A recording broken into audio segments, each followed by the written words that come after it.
Hello दोस्तों, कैसे हो मेरे दोस्तों। हैप्पी लो क्लासेस में आप लोगों का स्वागत है। दोस्तों, आज हम बात करेंगे आर्टिकल 1। इससे पहले मैं भाग सूची भी बता चुका हूँ, अध्याय सूची भी बता चुका हूँ, लेकिन अब नंबर आता है आर्टिकल के बारे में। दोस्तों, आज हम डिस्कस करेंगे भाग 1 के अनुच्छेद 1 पर। दोस्तों, यदि हमने भाग 1 कंप्लीट कर लिया तो आप अनुच्छेद 1 से लेकर 4 तक समझ जाएंगे और इसी को समझेंगे कि कैसे भारत टूटा, अखंड भारत से कैसे अफगानिस्तान टूटा, वर्मा टूटा, बांग्लादेश टूटा, पाकिस्तान टूटा, ये सब कैसे अलग अलग हुए। जो भाग 1 का नाम है वह है संघ और उसका राज्य क्षेत्र। हमारा संविधान अंग्रेजी में लिखा गया था, बाद में इसे हिंदी में कन्वर्ट कर लिया गया। अब ये तो भाग 1 की बात हुई। बात करते हैं पहले अनुच्छेद 1 के बारे में। इसमें 3 बातें लिखी हुई है दोस्तों, पहले आप इन तीनों बातों को समझिए। आर्टिकल 1 में पहली बात तो ये लिखी गई है, भारत राज्यों का एक संघ है यानी यूनियन है। यहाँ पर इंडिया और भारत दोनों शब्द इस्तेमाल किए गए हैं। दोस्तों, इसके बारे में सुप्रीम कोर्ट में भी एक रिट दाखिल की गई थी कि भारत का नाम भारत है या इंडिया, लेकिन सुप्रीम कोर्ट के न्यायाधीशों ने कहा है कि भारत और इंडिया दोनों ही भारत के नाम है। अब बात करेंगे संघ और फेडरेशन में, इसमें कुछ अलग होता है, पहले उसे समझिए। देखिए, हम लोग फेडरेशन में नहीं आते, हम लोग आते हैं यूनियन में।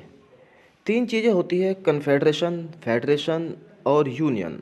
फेडरेशन परिसंघ को कहते हैं हिंदी में, और कॉन्फेडरेशन को परिसंघ कहते हैं, और फेडरेशन को भी संघ कहते हैं, और यूनियन को भी संघ कहते हैं। लेकिन मेरे दोस्तों, इसमें बहुत ज़्यादा अंतर है।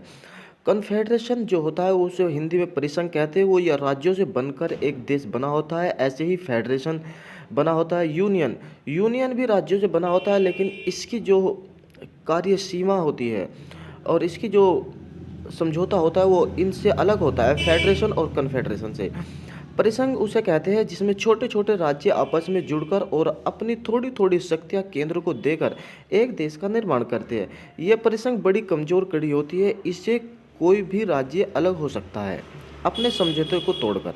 लेकिन फेडरेशन की बात करें, फेडरेशन थोड़ा सा अलग होता है। फेडरेशन में राज्य मिलकर एक देश का निर्माण करते हैं और हर राज्य जो होते हैं वो अपनी कुछ शक्तियाँ केंद्र को दे देते हैं, जैसे कन्फेडरेशन की बात होती है। लेकिन देखिए, कन्फेडरेशन का ही थोड़ा सा रूप फेडरल में दिखाई देता है और इसमें भी राज्य अपने समझौतों को तोड़कर अलग हो सकते हैं। लेकिन यदि बात करें यूनियन, यूनियन एक ऐसा होता है जिसमें राज्य अलग नहीं होते। मैंने यही अंतर है दोनों में कि फेडरेशन और कन्फेडरेशन में कोई भी राज्य अलग हो सकता है अपना समझौता तोड़कर, जबकि यूनियन में कोई भी राज्य अलग नहीं हो सकता।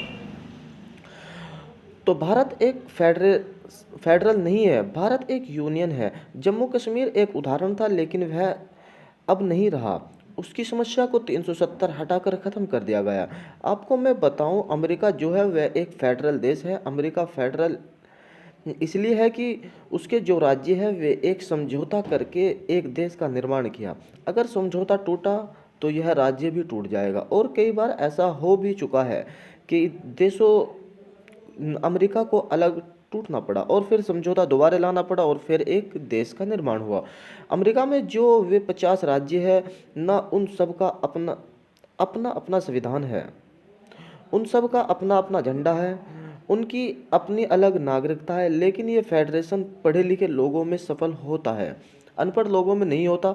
भारत ने देखा कि यदि हम फेडरल बनाएंगे तो पता नहीं क्या हो सकता है, कब देश के टुकड़े टुकड़े हो सकते हैं, क्योंकि यहाँ पर तो 75 भाषाएं बोली जाती है। हर जगह अपना अलग अलग पढ़े लिखे लोग कम है, हर किसी की अपनी अलग सोच है। पढ़े लिखे लोग हो तो फेडरल बना लिया जाए, लेकिन यहाँ तो पढ़े लिखे लोग ही नहीं हैं। इसलिए भारत ने फेडरल ना चुनकर भारत ने यूनियन चुना।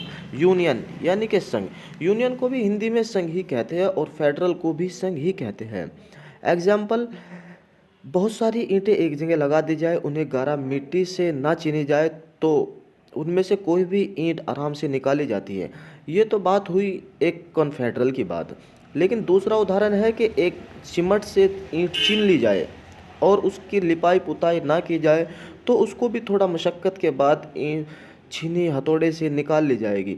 यदि मैं उदाहरण दूँ यूनियन के बारे में, यूनियन एक इस प्रकार का है जैसे एक दीवार हो, दीवार पक्की सीमेंट से चीनी हुई हो और उसके लिपाई पुताई हो, तो उसमें से कोई भी ईंट निकालनी आसान नहीं है। इसी प्रकार यूनियन है। भारत राज्यों का संघ है। अब हमें क्या पता कौन से राज्य भारत में शामिल है। इस चीज़ का पता हम कहाँ से, ये लिखा हुआ है नए राज्यों का प्रवेश, राज्यों के क्षेत्रों और सीमा और नामों में परिवर्तन।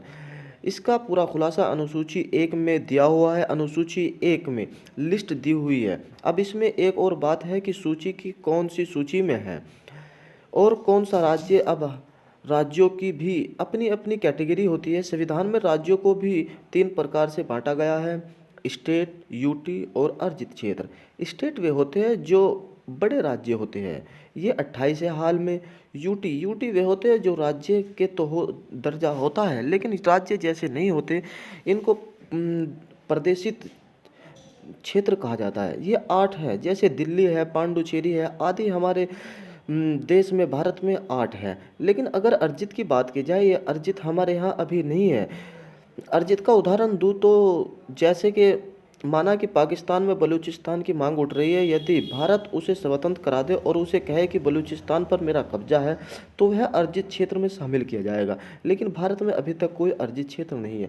दोस्तों, ये बात हुई आर्टिकल 1 के बारे में।